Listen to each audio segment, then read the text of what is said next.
All right. How's that for sound? Good?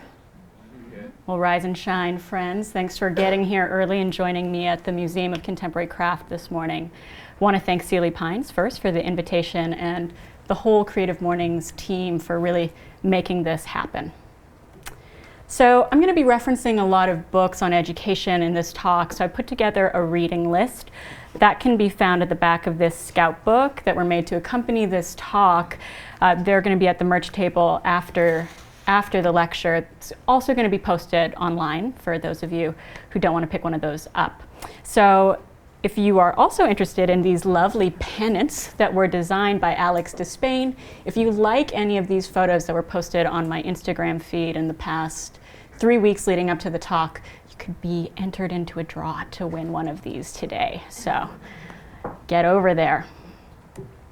So I want to start off this morning by having you turn to your neighbor and introduce yourself. And I want you to just take a minute to share with them the most important lesson you've learned in your lifetime. All right.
Okay, good conversations, some knowledge sharing. Can I get a show of hands? How many of those lessons exchanged were ones that you learned in school? Okay. It's kind of what I thought was going to happen, right? So I know that for myself, a large part of my own education came from participating in the local Winnipeg music scene, that's in Canada, of the mid-90s. It was really infused with the spirit and energy of Riot Girl and DIY, and I know that how I work today is very much rooted in what I learned during those formative years as a show organizer, as a listener, creator of zines, and a band member. It's a picture of me on the skins over there. I place a high value on what many might dismiss as an incidental education. I've had many other teachers in my life, some of which have come in the form of challenging experiences or people, usually linked. And these are usually lessons that none of us ever ask for, but if we're open to learning from them, can be immensely powerful for personal growth. So for this talk today, I'm going to work on tackling the following questions. What should an arts education look like today? Can education change the role of artists and designers in society? How does teaching change when it's done with compassion? How does one navigate and resist the often emotionally toxic world of academia? And with the rising cost of post-secondary education in this country, what can we do differently? I think it's worth starting at the beginning. What is the impetus behind education? Where did it come from? And what is it for? The standardized education system that we know today comes from a historic societal base of industrialization and militarization. Since its formation, society has also turned to the school system to provide its citizens with critical lessons in socialization. As education critic Edgar Friedenberg wrote, "What is taught isn't as important as learning how you have to act in society, how other people will treat you, how they will respond to you, and what the limits of respect that will be accorded really are." Radical approaches to education fundamentally believe that learning can teach us so much more. These schools of thought believe that education can liberate, empower, and assist in the creation of a more just world. I personally believe that the formal education system must serve in the creation of thoughtful, caring, and compassionate members of society. In preparation for this talk, I've spent a lot of time reflecting on my own formalized education. I encountered many teachers during my time in the school system, but these are the ones who really shaped the course of who I would become, and for the following, I'm very thankful. So in the first grade, I had Madame Horalishin, Madame H. She was my cousin's next door neighbor, and I would spend a lot of time at my cousin's house and would often see Madame H in her driveway with her children, washing her car. I learned early on that teachers were people. In the fourth grade, I had Mr. Garcia, and I'm thankful that he treated me like an equal. I remember we once had this exchange where he was talking to me about why it was that I didn't smile very much in class. And somehow it ended up that in response I wrote an essay for him about why I don't smile, and it was all about that I didn't want to project false fronts. It's like, I'm not going to wear a fake mask. I'm not going to wear the fake smiling mask. I'm being generous. People need to know how we're really feeling. So in the seventh grade, I had Mr. Howdle, and I'm thankful that he explained to all of us that if we want to be active and engaged citizens, we really need to learn how our country works. And in that same year, I had Mr. Reinhardt as an art teacher, and this quote really was so important and really made me want to become an artist. It said that art isn't about drawing, it's about ideas, and this was prominently displayed in the art room.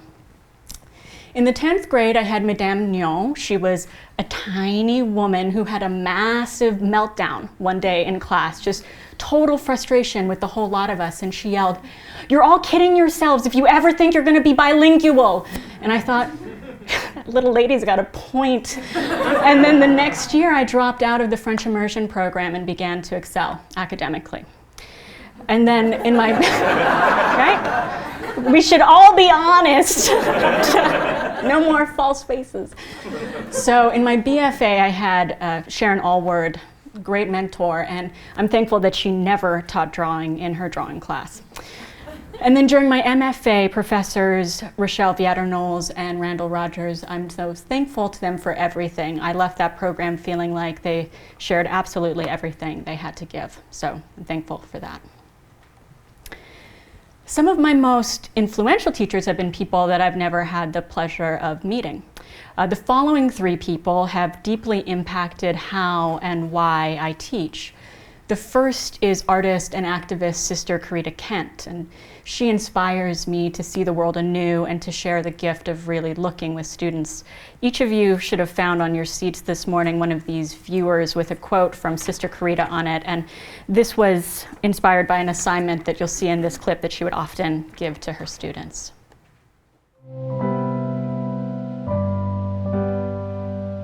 She saw possibilities in you that you didn't know about yet.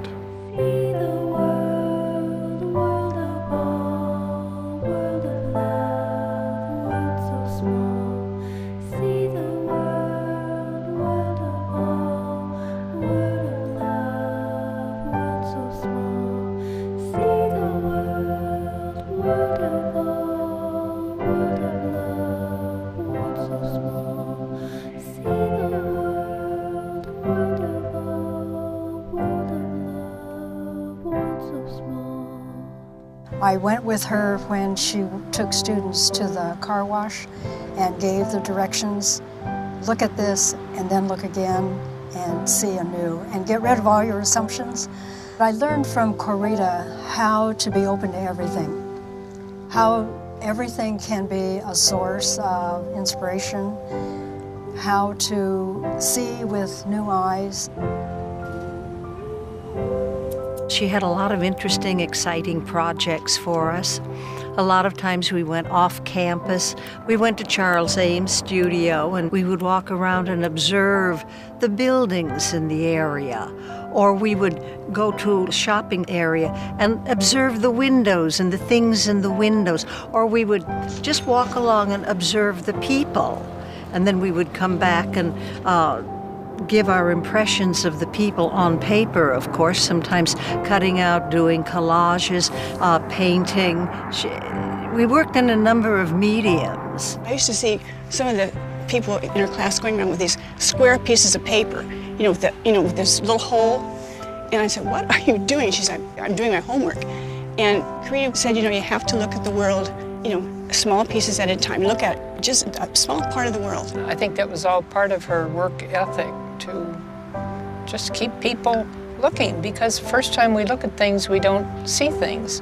I think that's one of the things she tried to teach her students and future teachers, is to really look and to really see things.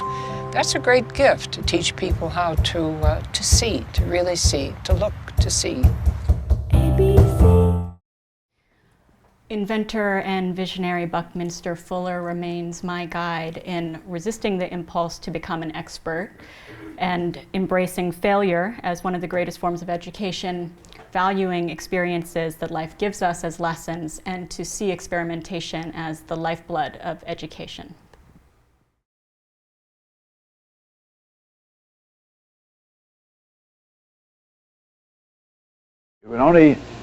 You can only entitled to stay alive if you really commit yourself and all your experiences to other human beings in a very, very complex, complete, out-and-out way.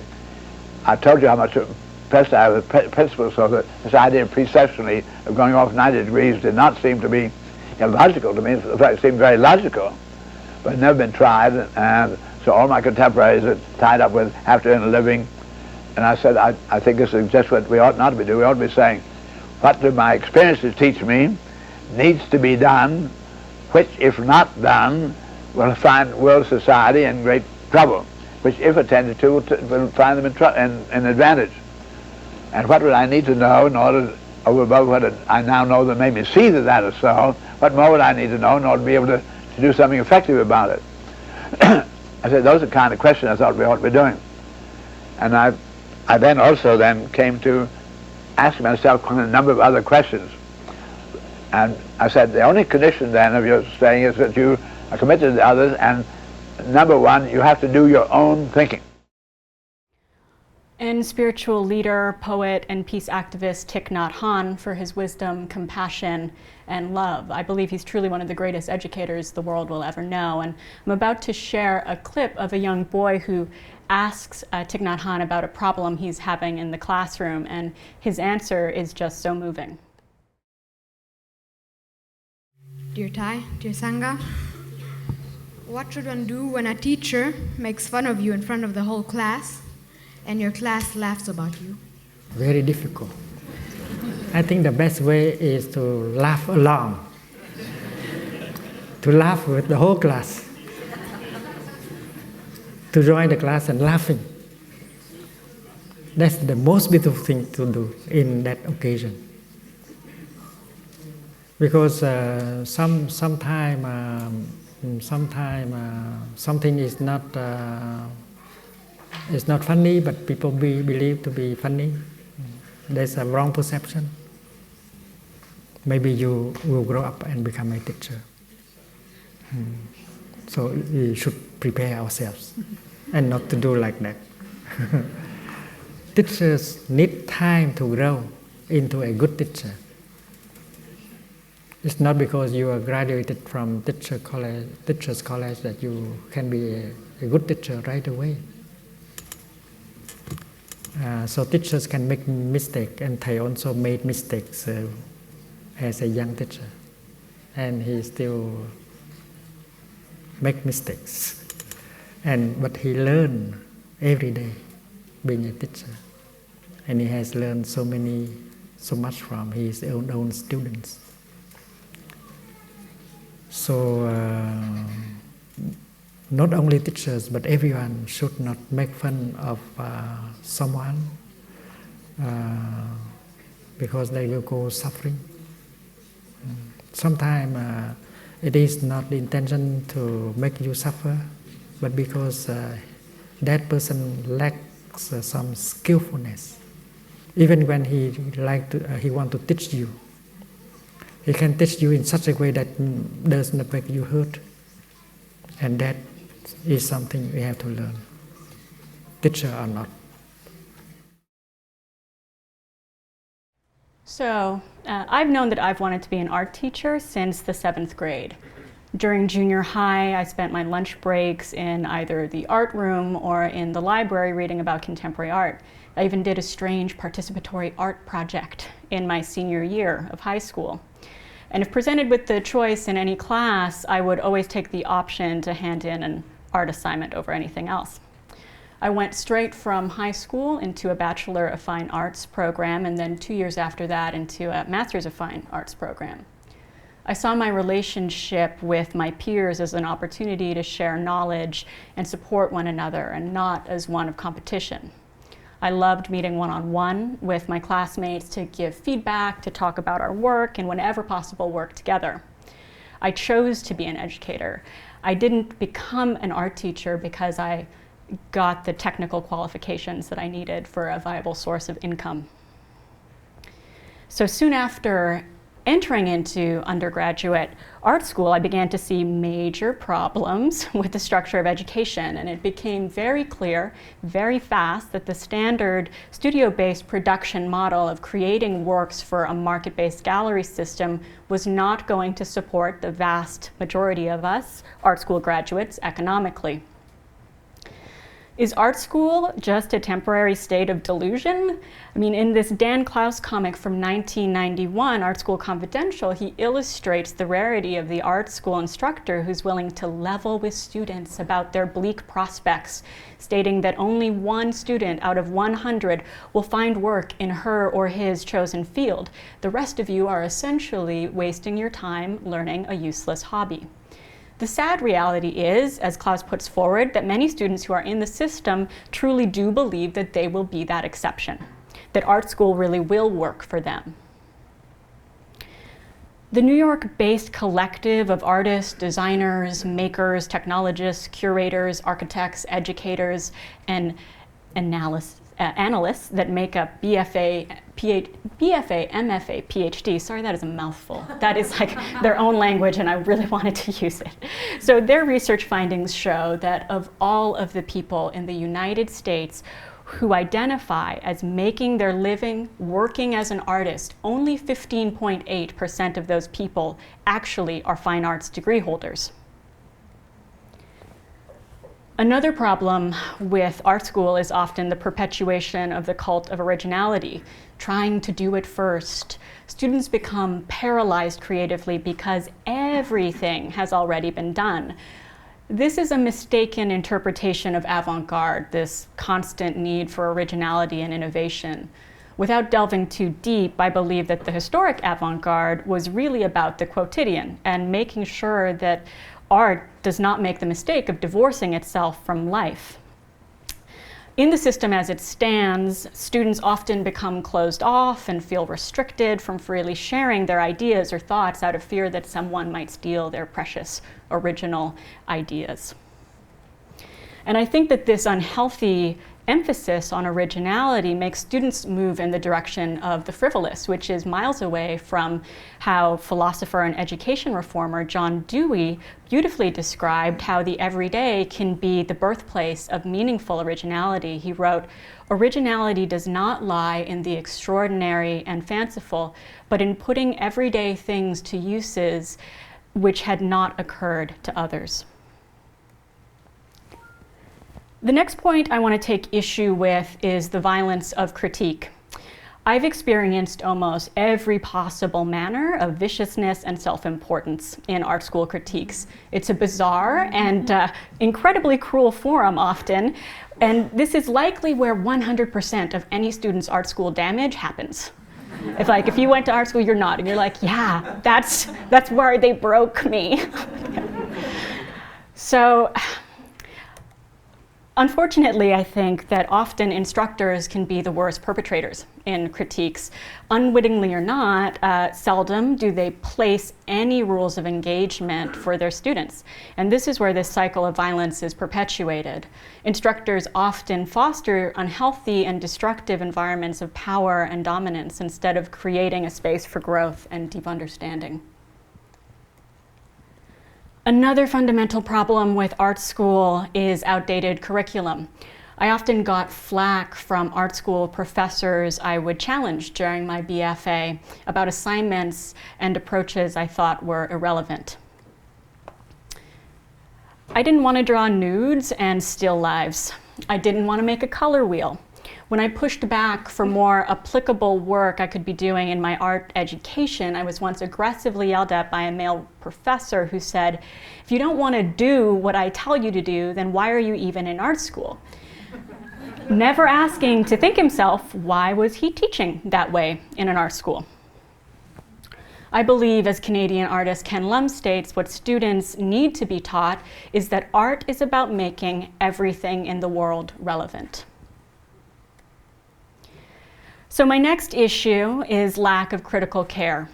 When I say lack of critical care, I'm talking about two separate but equally problematic deficits. The first is a social deficit, the lack of a real emphasis on community building, as well as what I feel is an epidemic of teachers who lack a real investment in care in their students and the creation of learning communities.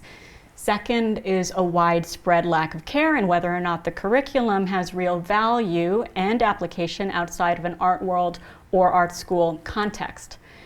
Currently, most of the art programs that focus on socially engaged art are Masters of Fine Arts programs. I believe that an artist's relationship to and placement in society should not be an area of specialization or an afterthought, but instead a core component of the education of all artists. But can education really change the role of artists and designers in society? And I think the answer to that is yes, but it means changing how and what we teach. I believe this change needs to happen first at a foundations level, and this fall, Carnegie Mellon University was the first art school to make this kind of approach to art making a foundations level requirement, right along things like Intro to 3D Design. Another incredibly promising and relevant undergraduate program is the newly formed Art and Social Justice Cluster at the University of Illinois, Chicago. But you don't need the creation of an entire program to foster these ideas on how you teach art and design. How I teach is social. It's from a decentered position of power. It's about respecting and valuing the contributions of the group equally. It's about finding ways to make the work that we are doing as learners and makers socially relevant. And it's about having the contributions of students seen as valuable to multiple contexts. A friend and fellow artist and educator, Nils Norman, introduced me to the book Street Work, The Exploding School by Colin Ward and Anthony Fison. It had a major influence on how he teaches, and it did the same for me. I'm going to share how that was put into practice for myself from 2008 to 2013 when I was co-directing an MFA program in art and social practice. I believe in learning in the world, and that environment has an impact. This is an image from a field trip from 2011 where we went to see the works of Sister Corita Kent. We did site-specific readings on her work and then had public conversations in the space followed by those readings. The student interest can drive the direction of a class as well as their own course of study. This is an image of a site visit that was organized by a student who was interested in spiritual music. I know that being a listener is one of the most important contributions to the world. There needs to be a focus on teaching active listening. This is an image of me leading an engaged listening exercise that includes readings from Patti Smith's Just Kids that was paired with my musical thematic selections. You guys want to go to that talk next? Okay. Understanding that we are bodies and not just brains is also important. Yoga, basketball, and walks were staples in the program. But maybe most important and even less emphasized is love.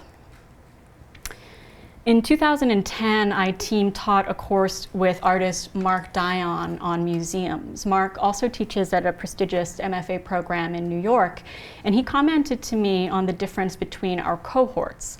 Our class was less interested in reading the latest issue of Art Forum cover to cover, but the most noticeable difference was that they genuinely cared about one another.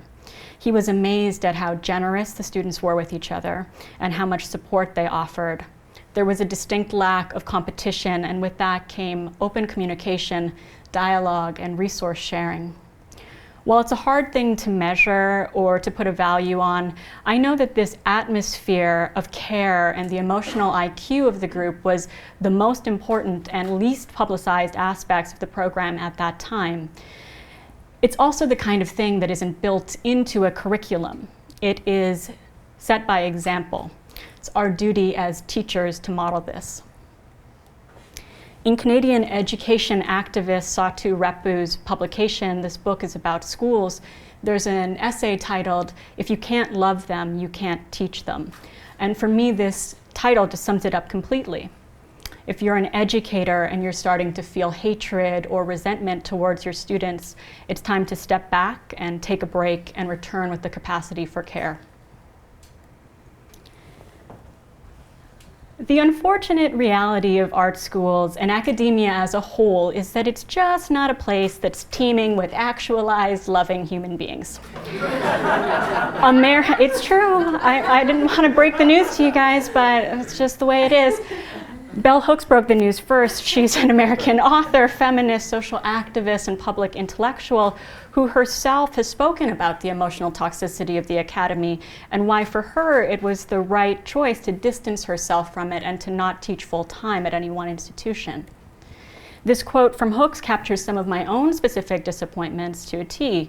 It was particularly disappointing to encounter white male professors who claimed to follow Paulo Freire's model, even as their own pedagogical practices were mired in structures of domination, mirroring the styles of conservative professors, even as they approached subjects from a more progressive standpoint.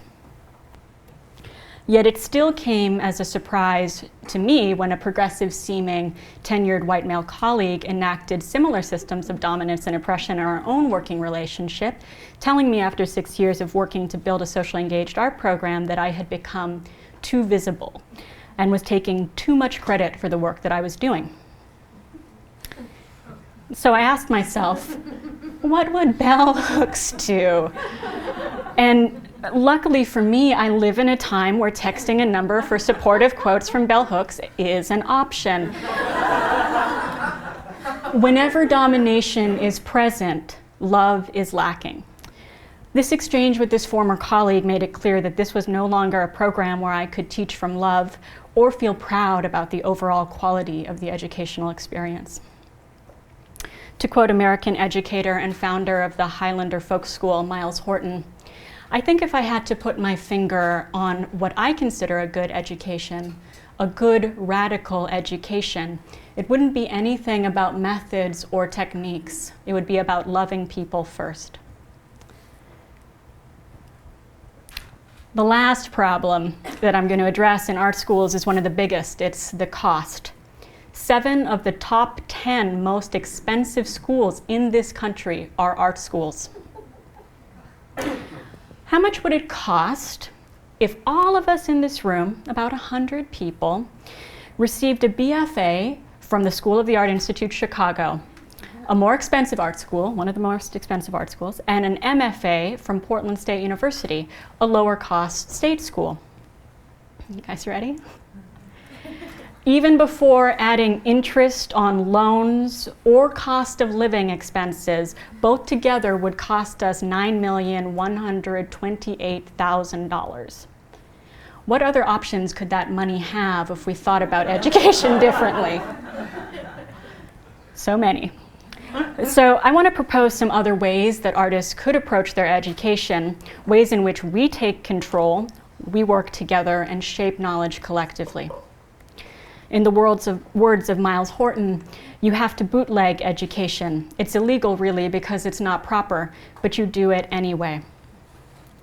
I think that many people would be surprised to know that Oxford was started by rebel students from Paris, Cambridge by rebels from Oxford, and Harvard by rebels from Cambridge. So if these schools, which were born of revolution, could become amongst the most revered sites of learning in the world, who's to say that other radical propositions could not be valued equally? The following is just a brief list of historic and contemporary approaches that other people have created as alternatives to standard art school education. Each one of these really could merit a whole lecture unto themselves, so if you're interested, I hope that you'll look at the reading list and just dig deeper on any of these approaches. So this is an image of Buckminster Fuller leading a class at Black Mountain College. Free International University, 1971, their manifesto was co-written by artist Joseph Beuys. Fritz Haig's Sundown Schoolhouse, run out of his home in Los Angeles, which then later became the Los Angeles Seminary for Civic and Embodied Arts. Mountain School of Art in LA. The Alternative Art College in London. Trade School in New York. Bruce High Quality Foundation University, also in New York. Close to home, we have COPS, the Conceptual Oregon Performance School. And last, but certainly not least, the terminology that artist Victor Maldonado introduced me to, the Invisible College, the network of peers and friends that you learn from and with, often informally. I'm going to come to a close this morning by sharing an anecdote with you about a conference that I attended last month in Cleveland. Members from BFA, MFA, PhD were also presenting at the conference, and they shared a lot of their research. During the Q&A portion, someone from the audience asked an inflamed question about who their target is. The person was concerned that the end goal of the group was the closure of art schools. BFA, MFA, PhD ensured that that was indeed not their goal and that they were in no way interested in mass layoffs and tenured faculty losing their jobs. That night over dinner, someone at my table knew the woman in the audience who had made the comment, and she said, "It's just so important that she said that, you know, especially since the group was presenting in the context of an art school." So I'm going to paraphrase to you what I said in response. This is not about targets and takedowns. This is about options. What we really need is to change our structures of value so that we can respect and acknowledge other approaches to education, whether that be free school, self-taught, community-based, or other. We need to get to a place culturally where we truly value education and knowledge over purchasing power. Thank you.